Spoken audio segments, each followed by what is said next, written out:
ਸ਼ਹੀਦਾਂ ਦੀ ਯਾਦ ਦੇ ਵਿੱਚ ਜਲਿਆਂਵਾਲਾ ਬਾਗ ਜਿਹੜਾ ਇਤਿਹਾਸਿਕ ਸੀ ਤੇ ਸਰਕਾਰਾਂ ਦੇ ਵੱਲੋਂ ਇਸ ਨੂੰ ਮੋਡੀਫਾਈ ਕੀਤਾ ਗਿਆ, ਪਰ ਉੱਥੇ ਹੀ ਨਾਰਾਜ਼ਗੀ ਦਿਖ ਰਹੀ ਆ ਸ਼ਹੀਦਾਂ ਦੇ ਪਰਿਵਾਰਾਂ ਦੇ ਵੱਲੋਂ। ਉਹਨਾਂ ਦੇ ਵੱਲੋਂ ਕਿਹਾ ਜਾ ਰਿਹਾ ਜੋ ਸਾਡੀਆਂ ਵਡੇਰਿਆਂ ਦੀਆਂ ਜਿਹੜੀਆਂ ਨਿਸ਼ਾਨੀਆਂ ਸੀ, ਜੋ ਉਹਨਾਂ ਨੇ ਸ਼ਹੀਦੀਆਂ ਦਿੱਤੀਆਂ ਸੀ, ਉਹ ਸਾਰੀਆਂ ਖਤਮ ਕਰ ਦਿੱਤੀਆਂ। ਉਹ ਪਰਿਵਾਰ ਸਾਡੇ ਨਾਲ ਮੌਜੂਦ ਨੇ।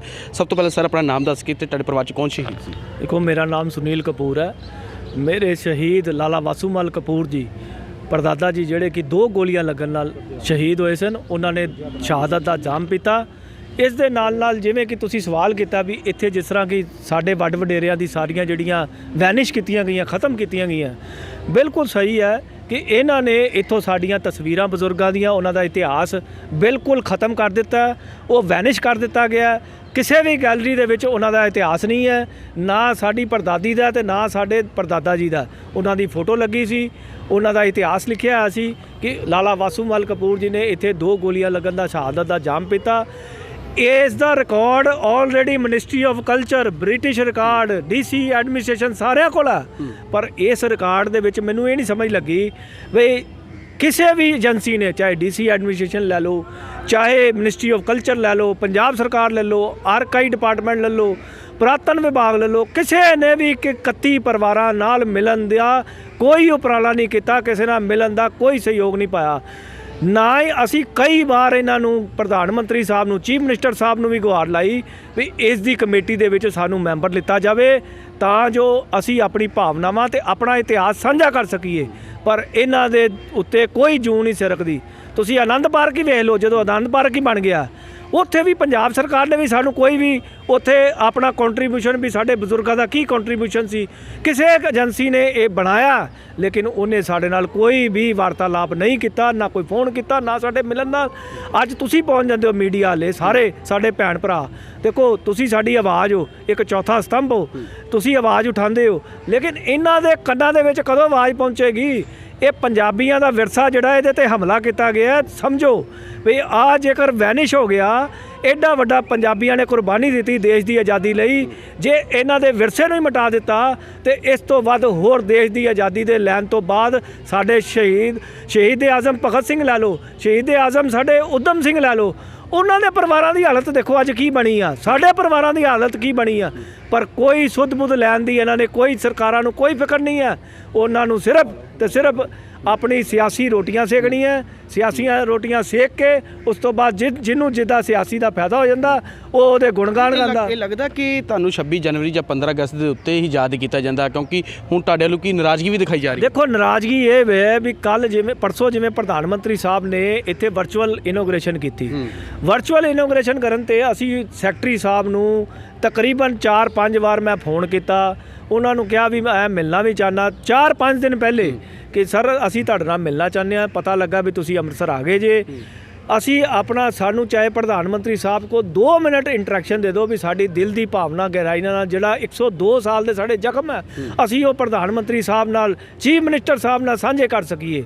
ਪਰ ਲੇਕਿਨ ਕੋਈ ਵੀ ਅਧਿਕਾਰੀ ਉਹਨਾਂ ਨੂੰ ਚਾਹੇ ਚਿੱਠੀਆਂ ਪਾ ਦਿਓ, ਚਾਹੇ ਉਹਨੂੰ ਕੋਈ ਵਰਬਲੀ ਮੈਸੇਜ ਦੇ ਦਿਓ, ਟੈਲੀਫੋਨਿਕ ਮੈਸੇਜ ਦੇ ਦਿਓ, ਇਹਨਾਂ ਦੇ ਕੋਈ ਜੂੰ ਨਹੀਂ ਸਰਕਦੀ, ਨਾ ਕੋਈ ਦੇਖੋ, ਜੇ ਤੁਸੀਂ ਐਡੇ ਇਤਿਹਾਸ ਆਜ਼ਾਦੀ ਗੁਲਾਟੀਆਂ ਦੇ, ਜੇ ਤੁਸੀਂ ਉਹਨਾਂ ਪਰਿਵਾਰਾਂ ਨੂੰ ਟਾਈਮ ਹੀ ਨਹੀਂ ਦੇ ਸਕਦੇ, ਉਹਨਾਂ ਦੀ ਭਾਵਨਾਵਾਂ ਜਿਹੜੀਆਂ ਸੁਣਨ ਵਾਸਤੇ ਤੁਹਾਡੇ ਕੋਲ ਟਾਈਮ ਹੀ ਨਹੀਂ ਹੈ, ਤੇ ਫਿਰ ਕਾਹਦੀ ਇਨੋਗ੍ਰੇਸ਼ਨ ਕਰਨੀ ਵਰਚੁਅਲ? ਇਹ ਤਾਂ ਫਿਰ ਸਮਝ ਲਓ ਵੀ ਆਪਣੀਆਂ ਜਿਹੜੀਆਂ ਦੁਕਾਨਦਾਰੀਆਂ ਸਜਾਉਂਦੀ ਹੈ, ਵੀ ਆਪਣੀ ਦੁਕਾਨਦਾਰੀ ਕਿਹਦੀ ਵੱਡੀ ਹੈ, ਉਹ ਵੋਟ ਲੈਣ ਦੇ ਚੱਕਰ ਦੇ ਵਿੱਚ ਇਹਨਾਂ ਸ਼ਹੀਦ ਪਰਿਵਾਰਾਂ ਦੇ ਉੱਤੇ ਜਿਹੜਾ ਸਿਆਸੀ ਆਪਣੀਆਂ ਚੇਂਜਿੰਗਾਂ ਕੀ ਕੀਤੀਆਂ ਗਈਆਂ ਅੰਦਰ? ਦੇਖੋ, ਚੇਂਜਿੰਗ ਇਹ ਹੈ ਕਿ ਸਭ ਤੋਂ ਵੱਡੀ ਤਾਂ ਇੱਕ ਦੇਖੋ ਤੁਸੀਂ ਜਿਹੜੇ ਮਿਊਰਲ ਲਾ ਦਿੱਤੇ ਗਏ ਨੇ, ਉਹ ਸੰਕਰੀਏ ਗਲੀ ਇਹੋ ਜਿਹੀ ਸੀ ਮਿਊਰਲ, ਜਿੱਥੇ ਕਿ ਜਨਰਲ ਡਾਇਰ, ਬੁੱਚਰ ਡਾਇਰ ਇਸੇ ਗਲੀ 'ਚੋਂ ਲੰਘ ਕੇ ਆਇਆ ਸੀ, ਉਹਦੇ ਫੌਜੀ ਵੀ ਆਏ ਇਸੇ ਗਲੀ 'ਚੋਂ ਲੰਘ ਕੇ ਆਏ। ਲੇਕਿਨ ਉਹਦੇ ਵਿੱਚ ਜਦੋਂ ਮਿਊਰਲ ਲਾ ਦਿੱਤੇ ਗਏ ਨੇ, ਯਾਰ ਉਹ ਮਿਊਰਲ ਜਿਹੜੇ ਲਾ ਦਿੱਤੇ ਗਏ ਨੇ, ਤੁਸੀਂ ਕਿਆ ਠੀਕ ਸਮਝਦੇ ਹੋ?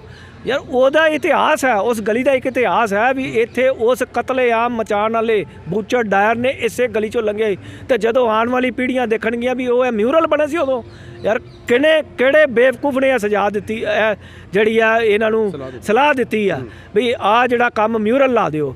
ਯਾਰ ਇਹਦੇ ਪਿੱਛੇ ਕੋਈ ਸੈਂਟੀਮੈਂਟਸ ਹੁੰਦੇ ਨੇ, ਕੋਈ ਜ਼ਿੰਦਗੀ ਦੇ ਸੈਂਟੀਮੈਂਟਸ ਨੂੰ ਸਮਝੋ। ਇੱਥੇ ਹੋਰ ਵੀ ਕਈ ਖਾਲੀ ਦੀਵਾਰਾਂ, ਉੱਥੇ ਜਿੱਥੇ ਮਰਜ਼ੀ ਮਿਊਰਲ ਲਾਉਂਦੇ, ਲੇਕਿਨ ਉੱਥੇ ਮਿਊਰਲ ਲਾ ਕੇ ਇਹਨਾਂ ਨੇ ਸ਼ਹੀਦ ਪਰਿਵਾਰਾਂ ਦਾ ਅਪਮਾਨ ਨਹੀਂ ਕੀਤਾ। ਸਮਝੋ ਸ਼ਹੀਦਾਂ ਦੇ ਖੁਦ ਉਹਨਾਂ ਦੇ ਐਡੇ ਵੱਡੇ ਕੰਟਰੀਬਿਊਸ਼ਨ ਜਿਨ੍ਹਾਂ ਨੇ ਤਨ ਮਨ ਧਨ ਤੋਂ ਆਪਣਾ ਸ਼ਹਾਦਤ ਦਾ ਜਾਮ ਪੀਤਾ, ਉਹਨਾਂ ਦਾ ਵੀ ਇਹਨਾਂ ਨੇ ਅਪਮਾਨ ਕੀਤਾ। ਜਿੱਥੇ ਕੂਏ ਦੀ ਗੱਲ ਕਰ ਰਹੇ ਹੋ ਤੁਸੀਂ ਕਿ ਕੂਏ ਦੀ ਕਾਫੀ ਚੇਂਜਿੰਗ ਕੀਤੀ ਗਈ। ਦੇਖੋ ਕੂਆਂ ਤੇ ਸਾਰਾ ਗਿਰਾ ਦਿੱਤਾ ਗਿਆ। ਤੁਸੀਂ ਆਪ ਖੁਦ, ਮੈਂ ਵੀ ਉਹੀ ਕਿਤਾਬਾਂ ਪੜ੍ਹਦਾ ਰਿਹਾ ਛੋਟੇ ਹੁੰਦੇ। ਮੈਂ ਤਕਰੀਬਨ 40 ਸਾਲ ਤੋਂ ਇਸ ਜਲਿਆਂਵਾਲੇ ਬਾਗ 'ਚ ਆ ਰਿਹਾ।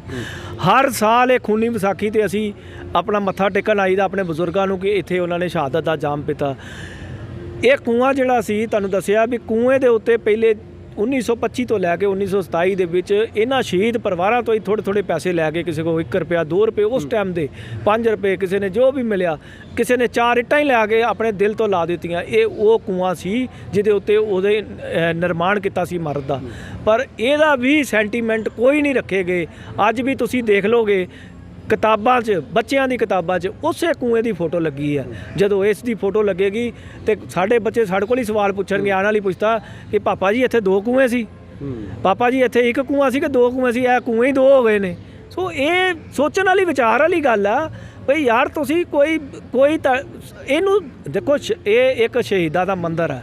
ਇਹਦੇ 'ਚ ਕੋਈ ਪਾਰਟੀਬਾਜ਼ੀ ਨਹੀਂ ਹੋਣੀ ਚਾਹੀਦੀ, ਨਾ ਬੀਜੇਪੀ, ਨਾ ਕਾਂਗਰਸ, ਨਾ ਅਕਾਲੀ ਦਲ, ਨਾ ਕੋਈ ਹੋਰ ਪਾਰਟੀ ਹੋਵੇ। ਇਹ ਸਾਰਿਆਂ ਦਾ ਸਾਂਝਾ ਇੱਕ ਮੰਦਰ ਹੈ।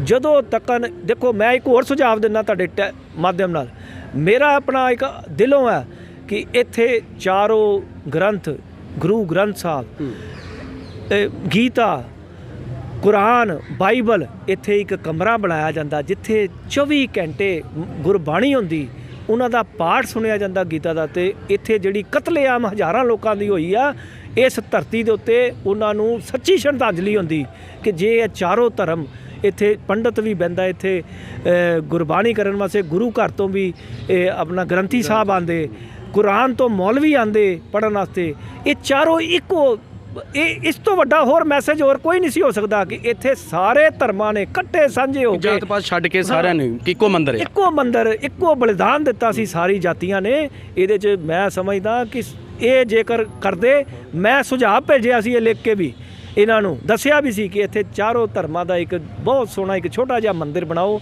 ਜਿੱਥੇ ਹਰ ਟਾਈਮ ਚਾਰੋਂ, ਹਰ ਪੈਰ ਇੱਥੇ ਜਿਹੜਾ ਗੁਰੂ ਗ੍ਰੰਥ ਸਾਹਿਬ ਬੋਲਿਆ ਜਾਂਦਾ, ਤਾਂ ਜੋ ਇੱਥੇ ਉੱਥੇ ਜਿਹੜੀ ਇੱਥੇ ਇੰਨੀਆਂ ਆਤਮਾਵਾਂ ਭਟਕਦੀਆਂ ਪਈਆਂ, ਜਿਹੜੀਆਂ ਸ਼ਹਾਦਤ ਦਾ ਜਿਹੜਾ ਬੂਚਰ ਡਾਇਰ ਨੇ ਗੋਲੀਆਂ ਮਾਰੀਆਂ ਸੀ, ਉਹਦਾ ਜਿਹੜਾ ਉਹਨਾਂ ਨੂੰ ਕਿਤੇ ਨਾ ਕਿਤੇ ਉਹਨਾਂ ਦਾ ਸੰਤਾਪ ਠੰਡਾ ਹੁੰਦਾ। ਕਿੱਦਾਂ ਦੇਖ ਰਹੇ ਹੋ ਤੁਹਾਡੇ ਜਿਹੜੇ ਵਡੇਰੇ ਆਂਦੀ ਉਹਨਾਂ ਦੀਆਂ ਫੋਟੋਆਂ ਤੱਕ ਕਹਿੰਦੇ ਲਾਈਆਂ ਗਈਆਂ, ਨਾਮ ਤੱਕ ਨਹੀਂ ਹੈ ਕਿਤੇ? ਦੇਖੋ ਇਹ ਤਾਂ ਹੁਣ ਸਵਾਲ ਤੇ ਬਣ ਗਿਆ ਕਿ ਵੀ ਇੱਥੇ ਨਹੀਂ ਫੋਟੋ ਹੈ। ਪਹਿਲੇ ਅਸੀਂ ਅਪਰੋਚ ਕਰਾਂਗੇ ਡੀ ਸਾਹਿਬ ਨੂੰ, ਡੀ ਸਾਹਿਬ ਅਗਰ ਇਹਦੇ ਤੇ ਐਕਸ਼ਨ ਲੈਂਦੇ ਨੇ, ਸਾਡੀ ਸੁਣਦੇ ਨੇ, ਤੇ ਡੀ ਸਾਹਿਬ ਤੋਂ ਸਾਨੂੰ ਪੂਰਾ ਸਹਿਯੋਗ ਹੈ ਕਿਉਂਕਿ ਡੀ ਸਾਹਿਬ ਸਾਡੇ ਬਹੁਤ ਵਧੀਆ ਨੇ। ਉਹਨਾਂ ਦਾ ਸ਼ਲਾਘਾਯੋਗ ਕੰਮ ਹੈ ਕਿ ਜਿੰਨੀ ਦੇਰ ਅਸੀਂ ਤਕਰੀਬਨ 1 ਸਾਲ ਤੋਂ ਦੇਖਦੇ ਪਏ ਹਾਂ, ਜਦੋਂ ਤੋਂ ਉਹਨਾਂ ਨੇ ਜੁਆਇਨ ਕੀਤਾ, ਉਹਨਾਂ ਨੇ ਸ਼ਹੀਦ ਪਰਿਵਾਰਾਂ ਦੇ ਨਾਲ ਮੋਢੇ ਨਾਲ ਮੋਢਾ ਲਾ ਕੇ ਸਾਡਾ ਸਹਿਯੋਗ ਦਿੱਤਾ। ਮੈਂ ਤੁਹਾਨੂੰ ਦੱਸਣਾ ਚਾਹੁੰਦਾ ਉਹਨਾਂ ਦਾ ਸ਼ਲਾਘਾਯੋਗ ਕਿ ਸਿਰਫ 2 ਘੰਟੇ ਪਹਿਲੇ 2 ਪਰਿਵਾਰ ਕਾਫੀ ਦੇਰ ਤੋਂ ਉਹ ਜਦੋਜਹਿਦ ਕਰ ਰਹੇ ਸੀ, ਲੇਕਿਨ ਡੀ ਸਾਹਿਬ ਨੇ ਉਹਨਾਂ ਦੇ ਕਾਗਜ਼ ਦੇਖਦੇ ਹੀ ਉਹਨਾਂ ਨੂੰ ਲਿਸਟ 'ਚ ਪਾ ਦਿੱਤਾ। ਤੇ ਇਸ ਤੋਂ ਵਧੀਆ ਹੋਰ ਇਸ ਤੋਂ ਵੱਡਾ ਫੈਸਲਾ ਲੈ, ਦੇਖੋ ਜਿਹੜੇ ਫੈਸਲੇ ਆ ਔਨ ਸਪੋਰਟ, ਜੇਕਰ ਕਾਗਜ਼ਾਤ ਪੂਰੇ ਨੇ, ਸਭ ਕੁਝ ਪੂਰਾ, ਤੇ ਜੇ ਡੀ ਸਾਹਿਬ ਐਡਾ ਵੱਡਾ ਇਤਿਹਾਸਿਕ ਫੈਸਲਾ ਲੈ ਸਕਦੇ ਵੀ 2 ਪਰਿਵਾਰ ਉਹਨਾਂ ਨੂੰ ਹੋਰ ਲੱਭ ਕੇ ਦਿੱਤੇ ਅਸੀਂ, ਤੇ ਇਸ ਤੋਂ ਸ਼ਲਾਘਾਯੋਗ ਹੋਰ ਮੈਂ ਕੰਮ ਹੋਰ ਕੋਈ ਨਹੀਂ ਦੱਸ ਸਕਦਾ। ਅਸੀਂ ਉਹਨਾਂ ਦੇ ਮੋਢਾ ਨਾਲ ਮੋਢਾ ਲਾ ਕੇ ਖਲੋਤੇ ਆ ਸਾਰੇ ਸ਼ਹੀਦ ਪਰਿਵਾਰ, ਔਰ ਬਹੁਤ ਸ਼ਲਾਘਾਯੋਗ ਕੰਮ। ਹੁਣ ਕਿੰਨੀ ਨਾਰਾਜ਼ਗੀ ਕਿੰਨੀ ਦਿਖ ਰਹੀ ਹੈ ਫਿਰ? ਨਾਰਾਜ਼ਗੀ ਦੇਖੋ, ਨਾਰਾਜ਼ਗੀ ਤੇ ਤੁਹਾਡੇ ਸਾਹਮਣੇ ਹੀ ਆ ਕਿ ਮਿਊਰਲ ਬਣਾ ਦਿੱਤੇ, ਕੂਏ ਨੂੰ ਹਟਾ ਦਿੱਤਾ, ਕੁਝ ਇਹਨਾਂ ਨੇ ਗੋਲੀਆਂ ਦੇ ਅੱਗੇ ਜਿਹੜੇ ਸ਼ੀਸ਼ੇ ਲਾ ਦਿੱਤੇ, ਫਰੇਮਿੰਗ ਕਰ ਦਿੱਤੀ ਹੈ, ਕੂਏ ਦੇ ਅੱਗੇ ਫਰੇਮਿੰਗ ਕੀਤੀ ਹੈ ਸ਼ੀਸ਼ੇ ਦੀ। ਉਹ ਦੇਖੋ ਜਿਹੜੇ ਇਹ ਇਤਿਹਾਸ ਸੀ 1919 ਦਾ, ਉਹਨੂੰ ਤੁਸੀਂ ਵੈਨਿਸ਼ ਨਾ ਕਰਦੇ। ਤੁਹਾਡੇ ਕੋਲ ਇੰਨੀ ਸਪੇਸ ਸੀ, ਤੁਸੀਂ ਮਿਊਰਲ ਬਣਾਉਣੇ ਸੀ, ਕੋਈ ਹੋਰ ਕੁਝ ਕਰਨਾ ਸੀ, ਤੁਹਾਡੇ ਕੋਲ ਹੋਰ ਦੀਵਾਰਾਂ ਸੀ, ਤੁਸੀਂ ਕਰ ਸਕਦੇ ਸੀ। ਪਰ ਸਾਨੂੰ ਨਹੀਂ ਪਤਾ ਵੀ ਕਿਹੜੇ ਸਲਾਹਕਾਰ ਨੇ ਇਹ ਸਲਾਹ ਦਿੱਤੀ ਹੈ ਵੀ ਗਲੀਆਂ ਦੇ ਵਿੱਚ ਜਿਹੜੇ ਉਸ ਸੰਕਰੀ ਗਲੀ ਜਿਹਦੇ ਉੱਤੇ ਬ੍ਰਿਟਿਸ਼ ਦਾ ਕਾਲਾ ਇਤਿਹਾਸ ਲਿਖਿਆ ਗਿਆ ਸੀ, ਉਸ ਇਤਿਹਾਸ ਨੂੰ ਮਿਟਾ ਦਿੱਤਾ ਗਿਆ। ਮੈਂ ਸਮਝਦਾ ਕਿ ਸ਼ਾਇਦ ਉਹ ਦੁਬਾਰਾ ਫਿਰ ਉਹੀ ਬੰਦੇ ਜਿਹੜੇ ਕਿ ਬ੍ਰਿਟਿਸ਼ ਸਰਕਾਰ ਵੇਲੇ ਉਹਨਾਂ ਦੇ ਹੁਕਮਾਂ ਦੇ ਅੰਦਰ ਕੰਮ ਕਰਦੇ ਸੀ, ਉਹਨਾਂ ਦੇ ਪਿੱਠੂ ਸੀ, ਉਹਨਾਂ ਨੇ ਹੀ ਇਹ ਵੈਨਿਸ਼ ਕਰਨ ਵਾਸਤੇ ਇਹ ਕੋਈ ਸਲਾਹ ਦਿੱਤੀ ਹੈ। ਸੋ ਇਹ ਸਾਡੇ ਪੰਜਾਬੀਆਂ ਦੇ ਵਿਰਸੇ ਤੇ ਸਭ ਤੋਂ ਵੱਡਾ ਹਮਲਾ ਹੈ। ਲੱਗਦਾ ਕਿ ਮਨ ਨੂੰ ਠੇਸ ਕਾਫੀ ਪਹੁੰਚ ਰਹੀ ਹੈ। ਬਹੁਤ ਜ਼ਿਆਦਾ ਸਾਡੇ ਮਨ ਨੂੰ ਠੇਸ ਹੈ ਕਿ ਬਈ ਇਸ ਦੇਖੋ, ਇਹ ਮਿਊਰਲ ਬਣਾਉਣੇ ਅਸੀਂ ਇਹਨੂੰ ਬੁਰਾ ਨਹੀਂ ਸਮਝਦੇ, ਲੇਕਿਨ ਜਦੋਂ ਤੁਸੀਂ ਕਿਸੇ ਦਾ ਇਤਿਹਾਸ ਹੀ ਮਿਟਾ ਦਿਓ, ਪੰਜਾਬੀਆਂ ਦਾ ਕੁਰਬਾਨੀਆਂ ਦਾ ਇਤਿਹਾਸ ਹੀ ਮਿਟਾ ਦਿਓ, ਤੇ ਇਸ ਤੋਂ ਵੱਡੀ ਹੋਰ ਕੀ ਬੇਸ਼ਰਮੀ ਦੀ ਗੱਲ ਹੋਏਗੀ। ਇੱਕ ਪਾਸੇ ਤੁਸੀਂ ਸਾਨੂੰ ਰੋਜ਼ ਦੱਸਦੇ ਹੋ ਕਿ ਵੀ ਅਸੀਂ ਆਹ ਕਰ ਰਹੇ ਹਾਂ। ਕਦੀ ਵੀ ਇਹ 2 ਸਾਲ ਬਣਨ ਦੇ ਉਪਰੰਤ ਇੱਕ ਵਾਰ ਵੀ ਕਿਸੇ ਵੀ ਸ਼ਹੀਦ ਪਰਿਵਾਰ ਨੂੰ, ਮੈਂ ਜਿਵੇਂ ਨੁਮਾਇੰਦਗੀ ਕਰਦਾ Jallianwala Bagh freedom fighter foundation ਦੀ, ਲੇਕਿਨ ਕਿਸੇ ਟਾਈਮ ਵੀ ਇੱਕ ਟਾਈਮ ਵੀ ਇਹਨਾਂ ਨੇ ਸਾਨੂੰ ਬੁਲਾ ਕੇ ਸਾਡੀ ਸਲਾਹ ਤੱਕ ਨਹੀਂ ਲਈ। ਸਾਡੇ ਕੋਲ ਕਦੀ ਪੁੱਛਿਆ ਹੀ ਨਹੀਂ ਕਿ ਕਿੰਨੇ ਪਰਿਵਾਰ ਤੁਹਾਡੇ ਨਾਲ ਜੁੜ ਗਏ ਨੇ, ਜਾਂ ਕੌਣ ਕਿਹੜੇ ਪਰਿਵਾਰਾਂ ਦਾ ਇੱਥੇ ਇਤਿਹਾਸ ਹੈ, ਜਾਂ ਉਹਨਾਂ ਦੀ ਕੀ ਕਹਾਣੀ ਹੈ ਕਿ ਉਹ ਕਿਸ ਤਰ੍ਹਾਂ ਗਏ, ਇੱਥੇ ਬਜ਼ੁਰਗਾਂ ਨੇ ਕਿਸ ਤਰ੍ਹਾਂ ਸ਼ਹਾਦਤ ਦਾ ਜਾਮ ਪੀਤਾ। ਕੋਈ, ਜਦੋਂ ਤੁਸੀਂ ਜਲਿਆਂਵਾਲੇ ਬਾਗ ਨੂੰ ਬਣਾ ਹੀ ਦਿੱਤਾ ਤੇ ਉੱਥੇ ਕਿਸੇ ਦੀ ਕਹਾਣੀ ਨਹੀਂ ਲਿਖੀ ਬਜ਼ੁਰਗਾਂ ਦੀ, ਤੇ ਕਾਹਦਾ ਜਲਿਆਂਵਾਲਾ ਬਾਗ ਬਣਾਇਆ ਜੀ? ਫਿਰ ਨਵਾਂ ਰੀਕ੍ਰੀਏਸ਼ਨ ਕੀ ਕੀਤੀ ਜੇ ਤੁਸੀਂ? ਬਿਲਕੁਲ ਜੀ, ਅਸੀਂ ਸ਼ਹੀਦਾਂ ਦੇ ਪਰਿਵਾਰ, ਇਹਨਾਂ ਦੇ ਮਨ ਨੂੰ ਕਾਫੀ ਠੇਸ ਪਹੁੰਚ ਰਹੀ ਹੈ। ਉਹਨਾਂ ਦੇ ਇੱਕੋ ਗੱਲ ਕਹੀ ਜਾ ਰਹੀ ਆ ਕਿ ਜਿਹੜੀ ਅੰਦਰ ਚੇਂਜਿੰਗ ਕੀਤੀ ਗਈ ਆ, ਉਹ ਸਾਰੀ ਸ਼ਹੀਦਾਂ ਨੇ ਜੋ ਸ਼ਹਾਦਤ ਦਿੱਤੀ ਆ, ਉਹ ਸਾਰੀ ਖਤਮ ਕੀਤੀ ਜਾ ਰਹੀ ਆ। ਇਸ ਕਰਕੇ ਅਸੀਂ ਆਪਣੇ ਬੱਚਿਆਂ ਤੱਕ ਨਹੀਂ ਦੱਸ ਸਕਦੇ, ਆਪਣੀ ਪੀੜ੍ਹੀਆਂ ਨੂੰ ਨਹੀਂ ਦੱਸ ਸਕਦੇ ਕਿਤੇ ਹੋਇਆ ਕੀ ਸੀ, ਕਿਉਂਕਿ ਸਾਰੀ ਚੇਂਜਿੰਗ ਕੀਤੀ ਗਈ ਹੈ। ਤੇ ਉਹਨਾਂ ਦੇ ਪਰਿਵਾਰਾਂ ਦੇ ਵਿੱਚ ਕਾਫੀ ਨਾਰਾਜ਼ਗਾ ਦਿਖ ਰਹੀ ਹੈ। ਤੇ ਅੱਜ ਜਲਿਆਂਵਾਲੇ ਬਾਗ ਪਹੁੰਚ ਕੇ ਉਹਨਾਂ ਨਾਲ ਮੀਡੀਆ ਦੇ ਨਾਲ ਗੱਲਬਾਤ ਕੀਤੀ। ਕੈਮਰਾਮੈਨ ਸਿੱਧੀ ਕੁਮਾਰ ਦੇ ਨਾਲ Manjinder Singh, living India news, Amritsar.